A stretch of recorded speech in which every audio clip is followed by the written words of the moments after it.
Assalamualaikum warahmatullahi wabarakatuh. Alhamdulillahi rabbil alamin, wassalatu wassalamu ala asyrafil anbiya'i wal mursalin, habibina maulana Muhammadin wa ala alihi wa sahbihi ajmain.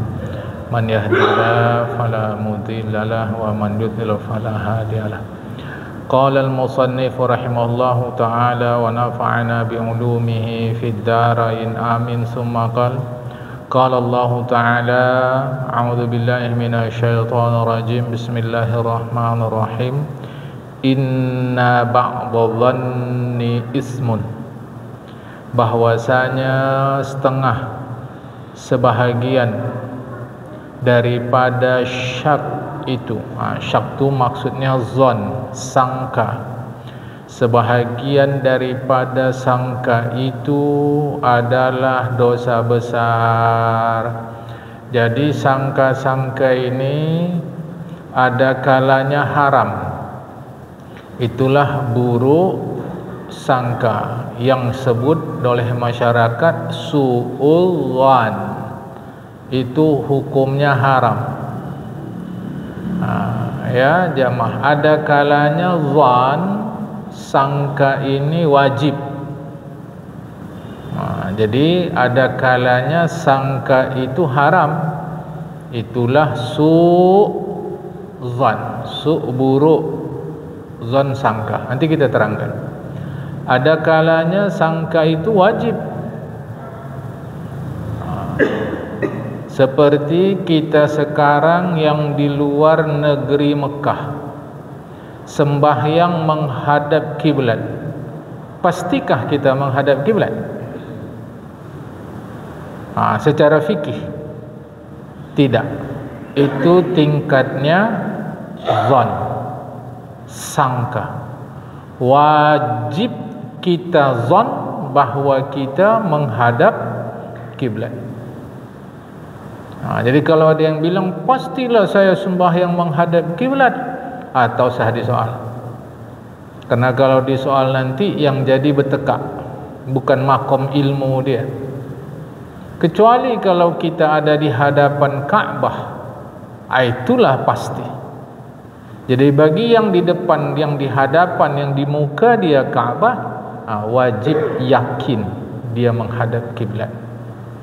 Bagi orang yang berada di kota atau di negeri Mekah, di luar Ka'bah, dia wajib yakin menghadap Masjidil Haram apabila tak nampak dia Ka'bah tadi. Bagi orang yang di luar negeri Mekah, wajib yakin menghadap ke Mekah, tetapi menghadap ke Ka'bahnya itu peringkatnya zon, kuat sangka. Maka ada masanya zon itu haram, buruk sangka. Ada kalanya wajib. Contoh dalam sembahyang tadi menghadap kiblat. Sama dengan kalau kita mandi hadas besar. Yakinkah kita rata sudah basuhan pada anggota tubuh kita yang di belakang? Yang di muka, di hadapan ialah nampak kita. Yang di belakang yakin, kata dia. Tengok orangnya yang bilang itu. Kalau bangsa suka bertekak, jangan teruskan. Kalau tidak, terangkan. Dia maaf. Hukum fikih sudah selesai. Bagaimana mungkin anda yakin sedangkan anda tidak melihat anggota tubuh di belakang itu dibasuh? Maka itu peringkatnya wajib zan. Karena itulah ayat Al-Quran ini, cuma nanti istilah dalam ilmu fikih disebut ghalabatuz zan. Ghalabatuz zan itu artinya sudah di atas zan, tapi belum sampai pada peringkat yakin. Nah, itu dibenarkan dalam fikih. Makanya ayat Al-Quran surat Al-Hijr ayat 99 ini, seingat saya Al-Hijr ini ayat 99, jamaah, itu disebutkan sesungguhnya sebahagian sangka adalah dosa besar. Di dalam terjemahan Melayu disebut syak, ragu. Sebahagian. Macam mana yang disebut dengan su'udzan, buruk sangka? Sebab ada dua jamaah. Ada su'udzan, buruk sangka, ada ihtiyat, hati-hati. Alif, ha kecil, ta, ya, alif, ta. Ihtiyat. Satu lagi su'udzan, buruk sangka. Satu lagi ihtiyat, berhati-hati. Apa bedanya? Buruk sangka, pikiran kita sudah memvonis orang itu negatif. Itu saja. Itu buruk sangka. Jamaah, lewat lalu lalang dia di bawah tangga masjid kita, lantas kita vonis dalam fikiran kita mau curi selop nih.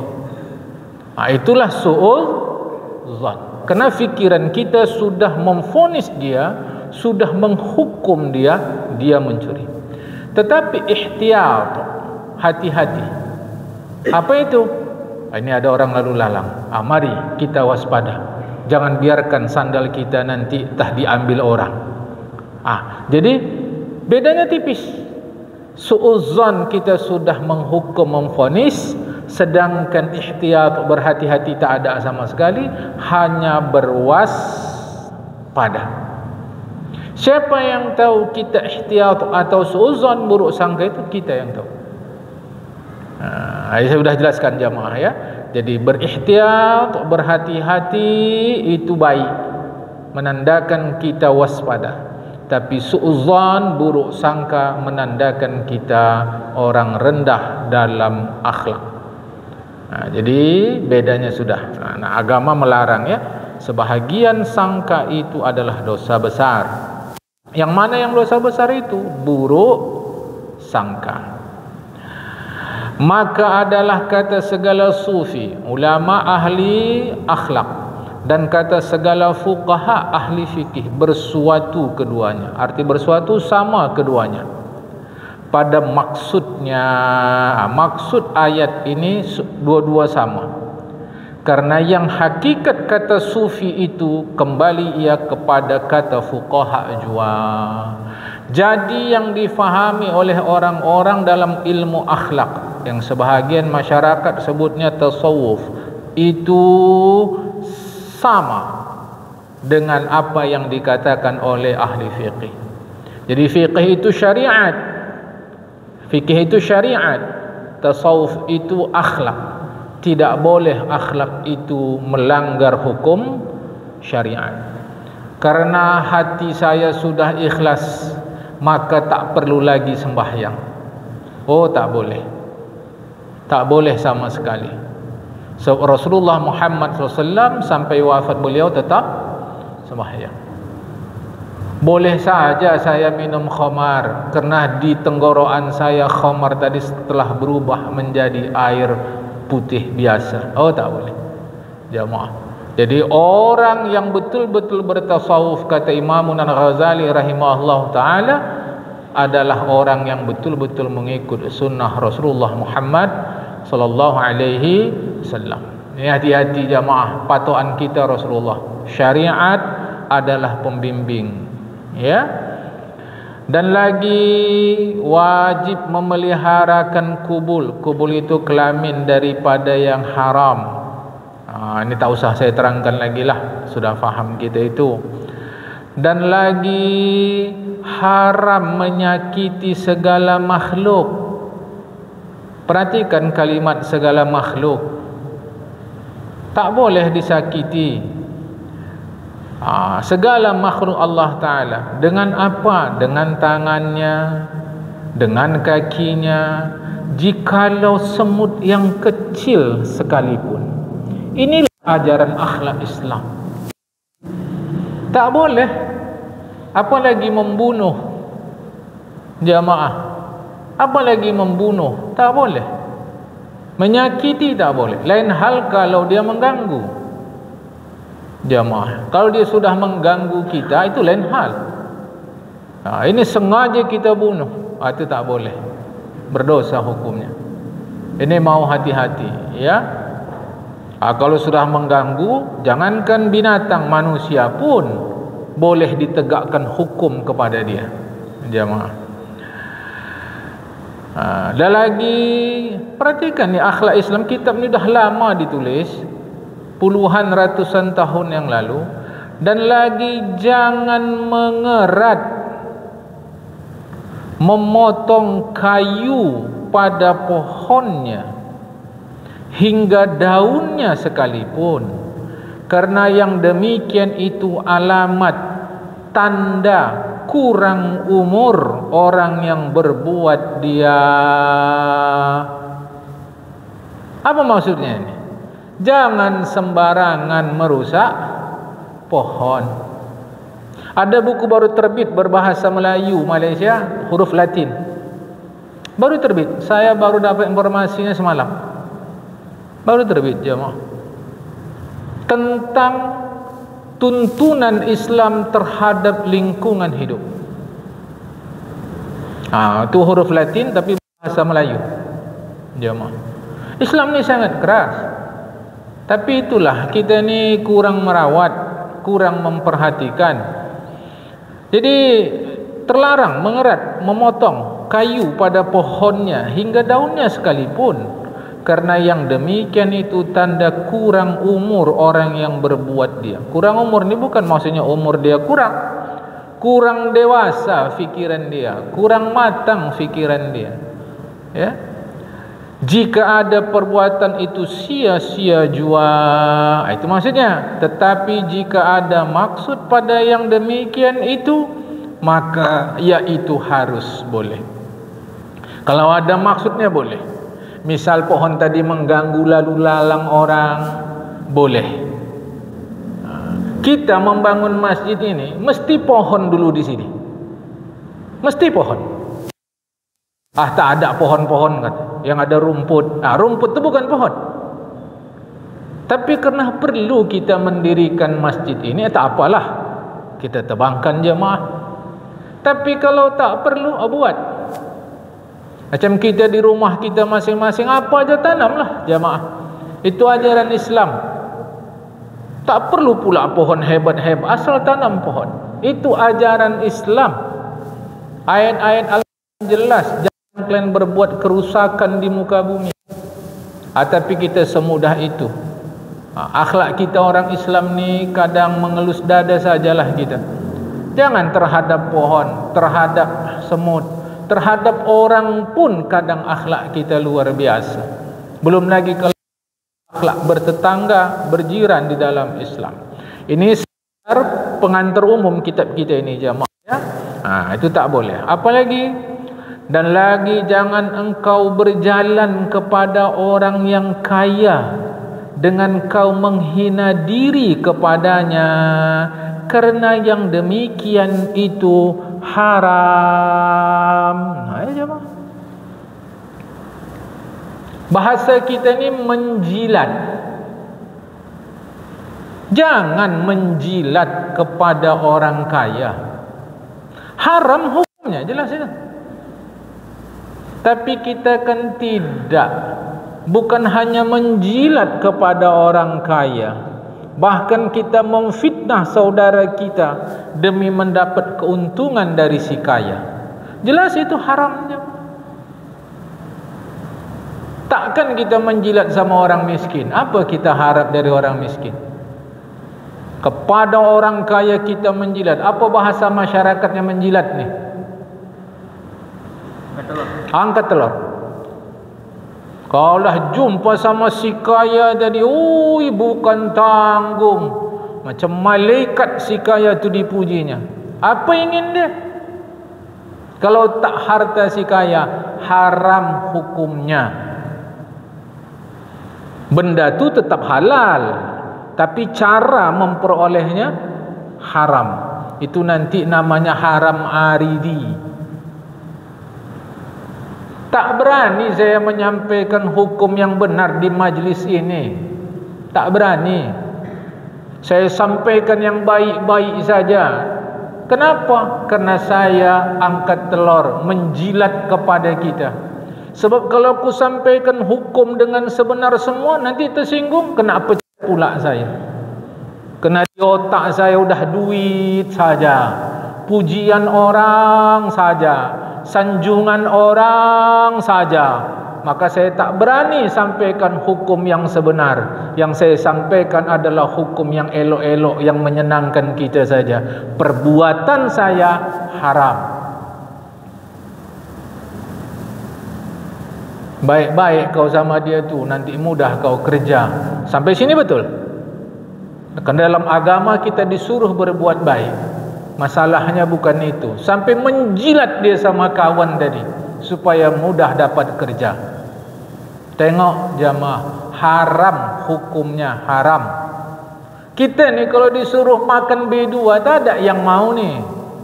Tapi kalau angkat telur rajin, padahal dosanya sama, haram. Jamaah, apa haram? Dikerjakan berdosa, ditinggalkan berpahala. Duit yang kita dapat itu macam mana? Nah, duitnya tak ada masalah. Perbuatan kita itu haram, jamaah, ya, tak boleh. Man roha ila ghaniyin zahaba sulusa dinihi. Hadis Rasulullah riwayat Imam Abu Dawud. Sabda Nabi Muhammad SAW, barang siapa atau siapa saja berjalan ia kepada orang yang kaya, menjumpai orang dengan sebab kayanya. Ini hati-hati nih. Datang ke orang kaya dengan sebab kayanya, niscaya hilang 2/3 agamanya. 2/3 agama orang tadi hilang. Jilatlah jemaah, hidup ni singkat, jangan menyesal nanti di akhirat. Karena saya tak beranilah saya pula menjengkali kita. Tapi marilah ukur kita masing-masing. Banyakan mana pahala kita, apa dosa kita sampai saat hari ini. Ukur masing-masing. Saya pun tak berani tengok kita, tak berani wallahi. Ukur masing-masing. Banyakan mana pahala kita dari dosa kita. Tahu-tahu menjilat pula kita lagi, muflis, bangkrut di akhirat.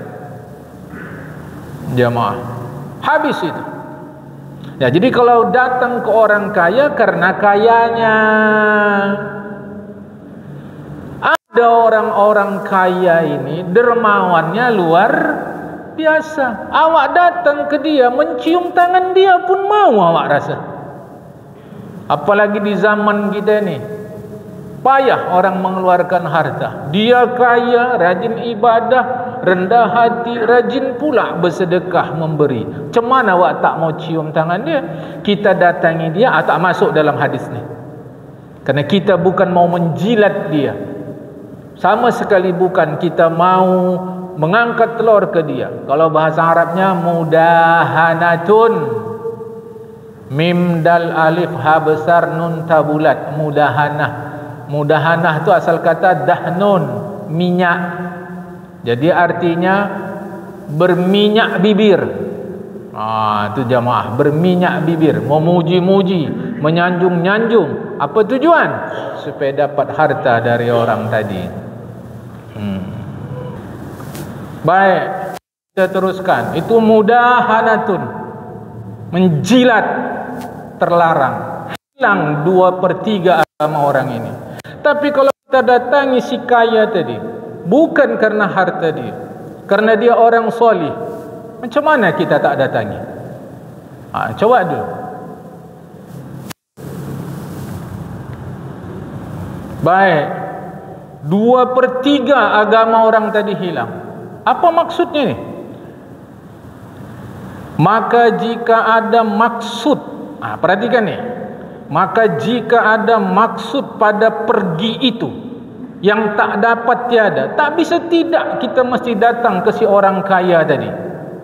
Misal, tahu kita dia dermawan, masjid ni perlu sokongan harta dari dia, sudah dikutip dari semua masyarakat, tak cukup.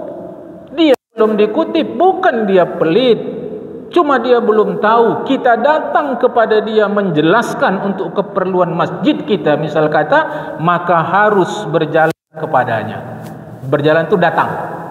Boleh datang kepada dia, catatan, dengan tiada menghinakan dirinya dengan sebab kayanya. Begitupun datang tidak boleh merendahkan harga diri. Inilah pada kaya yang soleh. Bayangkan ini, itu kaya yang soleh, tak boleh kita begitu. Maka betapa pula kau sangka pada kaya yang fasik dan yang zalim. Kaya soleh pun tak boleh, apalagi kaya fasik. Ini harap diperhatikan jamaah. Hidupku bilang singkat, jangan terbuka nanti filem di akhirat, habis pahala itu semua. Yang pandaian kita menjilat waktu hidup di dunia ini, jilat sana, puji sana, sanjung sini, ketelur sana. Demi apa? Harta yang tak seberapa. Kalau bahasa Melayu kata remah-remah harta tadi itu yang mau kita. Tapi bukan pula diajar sombong, oh tak boleh, haram. Tapi jangan kau hinakan dirimu kepada orang kaya yang soleh, apalagi kepada orang kaya yang fasik. Hilang 2/3 agamanya. Ini khilaf para ahli tafsir. Para ulama menafsirkan hadis ini khilaf. Di antaranya, iman itu tersusun dari 3. Ucapan, qaulun, kemudian perbuatan, kemudian ketetapan hati. Kalau pakai bahasa Arab, qaulun, fi'lun, iqrarun, jamaah. Jadi ada ucapan dengan qaulun atau iqrarun, fi'lun perbuatan, baru tasdiq pembenaran di dalam hati. 3 unsur iman. Jadi kalau orang datang ke orang kaya menjilat demi hartanya, hilang 2. Mana 2 yang hilang? Qaulun, ucapannya itu dah tak betul lagi, dia asyhadu an la ilaha illallah itu. Fi'lun, perbuatan, kau hanya boleh menghinakan dirimu kepada Allah, bukan kepada manusia. Tetapi tasdik di dalam hati tetap. Itu salah satu tafsiran. Hilang 2/3. Tinggal lagi nanti murtadkah dia? Tidak, tak sampai murtad jamaah. Tapi ini dosa besar. Ingat ya, hati-hati. Ni makin kebelakangan ni makin hebat ku tengok menjilat-jilat ni. Ya. Ini harta seorang kaya soleh. Macam mana pula lagi kalau orang kaya fasik? Hati-hati, jaga. Hai salik. Salik artinya orang yang menempuh jalan ke akhirat. Peliharakan olehmu segala barang yang telah kusebut, kata Tuan Syekh. Niscaya segeralah engkau dipulangkan kepada hak Allah Ta'ala. Artinya kau penuhilah hak-hak Allah Subhanahu Wa Ta'ala itu. Dan supaya segeralah diberitahu akan dikau segala ilmu hakikat yang halus-halus.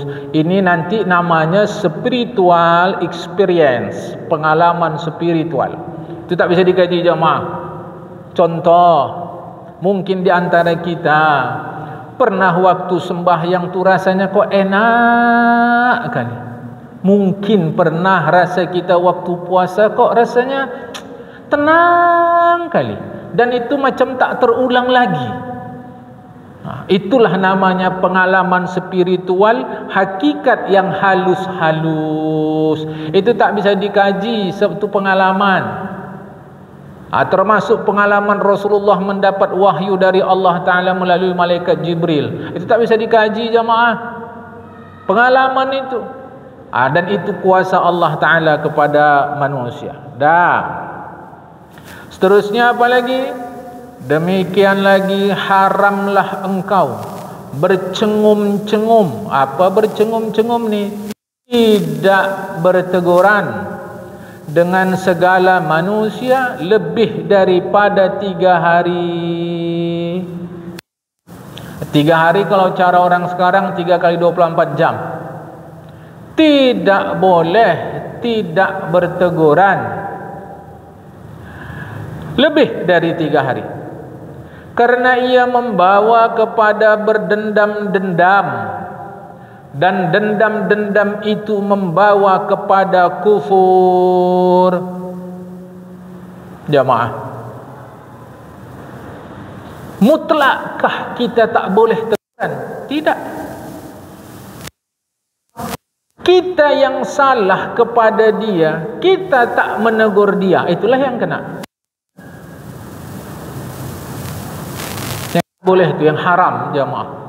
Kita yang salah kepada dia, kita tak tegur dia, itulah kita memutuskan tu jamaah.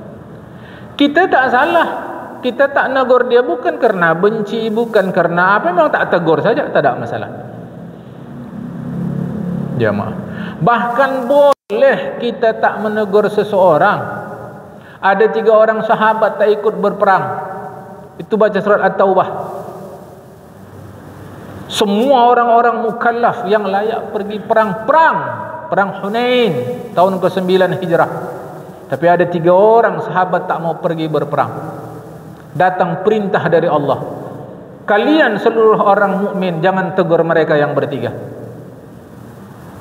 Apa rasa orang? Surat Taubah baca jemaah. Rasa orang tu sempit kali bumi ini. Susah rasa hati orang tu, tak ditegur oleh Rasulullah dan sahabat-sahabat yang lain. Itu hukuman. Belakangan datang perintah Allah balik, maafkan mereka, tegur mereka, baru rasa senang orang tu. Jadi ini sebagai bentuk hukuman. Ada orang kalau kita tegur, kembang ekornya macam burung merak, rasa dia macam dialah orang hebat, orang besar. Ini boleh kita tegur? Boleh jamaah, dengan syarat bukan karena kita membenci dia, bukan karena kita marah kepada dia, apalagi berdendam-dendam kepada dia, tak boleh. Bila ada karena kemarahan kita tak tegur dia, kita kena. Oh, tak bisa dilanjutkan pengajian ni, tak bisa kata Rasulullah, tak bisa ni, ini tak bisa. Ada ni di antara kalian ni kemanaan sama makciknya saling bermarah-marahan, jadi tak teguran ni. Rasulullah tak tahu siapa orangnya. Pergi dulu, siapa orangnya? Pergi dulu kata Rasulullah. Dia pun pergi, pulang. Hadis cerita begitu, dia minta maaf kepada makcik dia, jamaah, lantas datang mengaji balik. Baru diteruskan. Karena tadi malaikat Jibril melarang aku meneruskan pengajian ini, sebab ada kalian yang memutuskan silaturahmi. Orang tak menegur kita, itu urusan dia. Tapi kita karena marah, benci, dendam, tak tegur dia, itu bahaya. Itu yang masuk dalam larangan. Kecuali macam tadi, bila kita tegur dia, macam burung merak dia jemaah, itu tak boleh. Boleh, maksudnya boleh kita tak tegur dia, boleh, tak boleh jemaah, tak ada masalah. Asalkan syaratnya bukan karena marah, dendam dan seterusnya. Jadi hati ini ya. Dan dendam itu membawa kepada kufur, kufurnya ada 2. Ada kufur akidah, ada kufur nikmat. Kufur akidah nanti 3 pula sebabnya itu. Ada keyakinan, ada perbuatan, ada ucapan mengakibatkan orang murtad, keluar dari Islam. Tapi kufur nikmat membuat orang disebut fasik. Artinya dia berarti melakukan dosa besar. Jadi kalau disebut kufur, tunggu dulu. Kufur apa ini? Kufur nikmat kah, kufur akidah kah? Kalau dia kufur nikmat, dia berdosa besar, dia disebut fasik. Kalau kufur akidah, dia murtad, keluar dari Islam. Yang dimaksud di sini tentulah kufur nikmat. Sabda Nabi Muhammad SAW riwayat Imam Baihaqi, la yahilu lil musliman an yahjura akhahu fawqa thalathin, faman hajara fawqa thalathin famata dakhala an-nara. Tidak halal. Perhatikan kalimat tidak halal ni, karena nanti kalimat di pangkal inilah menjadi ketentuan di ujung. Tidak halal bermakna haram bagi orang Islam mencengung, tak menegur ia akan saudaranya lebih daripada 3 hari. Kalau cara orang sekarang 3 kali 24 jam. Cara guru-guru kita dulu susah mereka menjelaskan 3 hari itu. Cara orang, karena kalau dia Senin berarti Selasa, Rabu. Kalau orang sekarang dia halus, Senin jam berapa kata dia. Kata kita 3 kali 24 jam. Jadi kalau Senin jam 10 pagi sampai Selasa besok jam 10. Selasa besok sampai Rabu besok jam 10. Rabu besok sampai Kamis jam 10. Begitulah jemaah. Ya. Jadi tidak halal bagi orang Islam mencengung ia. Tak ditegurnya akan saudaranya lebih daripada 3 hari. Maka barang siapa saja mencengung ia lebih daripada 3 hari, maka mati ia di dalam hal keadaan begitu tu dia mati, niscaya masuk ia ke dalam neraka. Balik ke pangkal, la yahillu. Maka nanti ulama menafsirkan, mengapa tak berteguran ini sampai masuk neraka? Kerana di pangkal Rasulullah sebut la yahillu, tidak halal. Baru orang itu masuk neraka bila dia menghalalkan.